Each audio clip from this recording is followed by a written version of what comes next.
lugusid siis sellest ajast, kui rong veel täie hooga sõitis.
ja ma räägin teile ühe tõesti sündinud loo, mis meil rongil veel juhtus, sest ma olen rongijuht täna.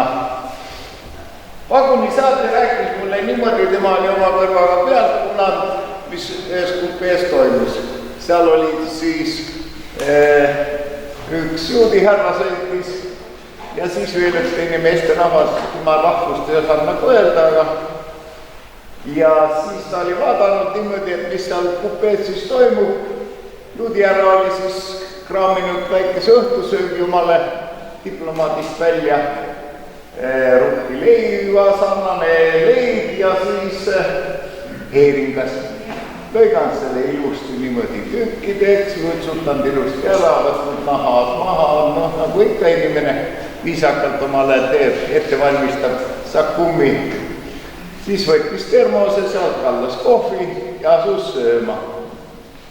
Vastas naaber seal teisel pool kupee lauda, siis oli ikka nihelend niimoodi ja siia ja sinna ja et ilmselt vist tekkis tal ka isu ja aga see oli siis ütelnud, et vabandage härra, et ma vaatan ja mõtlen, et teie juudid olete ikka hirmus kavalad künnad, et teile kõik ettevõtmised ja ärid lähevad väga hästi ja edenevad ja et kuidas seda ikka õnnestub, et kuidas see teil õnnestub?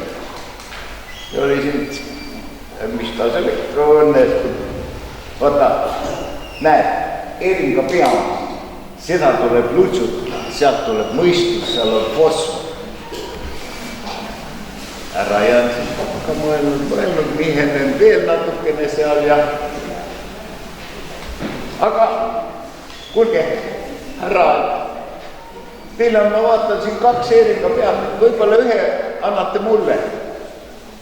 Juudi härra oli öelnud, et ei, kahjuks ma niisama anda ei saa, et 5 rubla. Ja härra siis teine vastas meil mõelnud, hea küll, 5 rubla, andke üks pea mulle.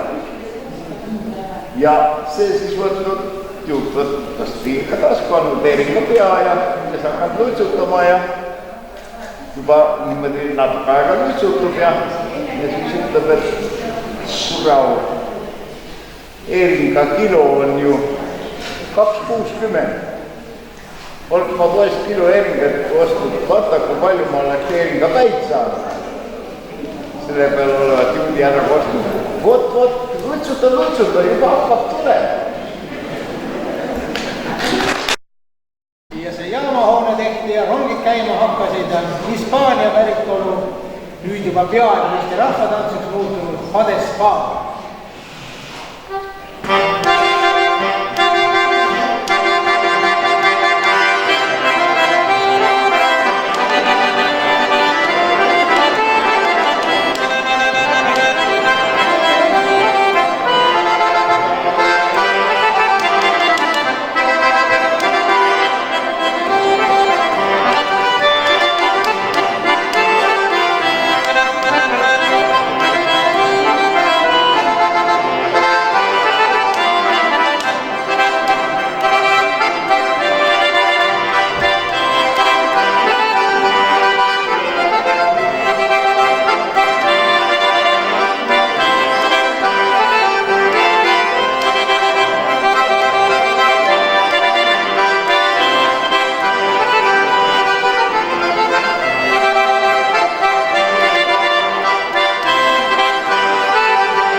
viimase loo, enne kui saab teater hakata valmistama pealeminekuks ja see on üks Rootsi päritolu Viiken polka.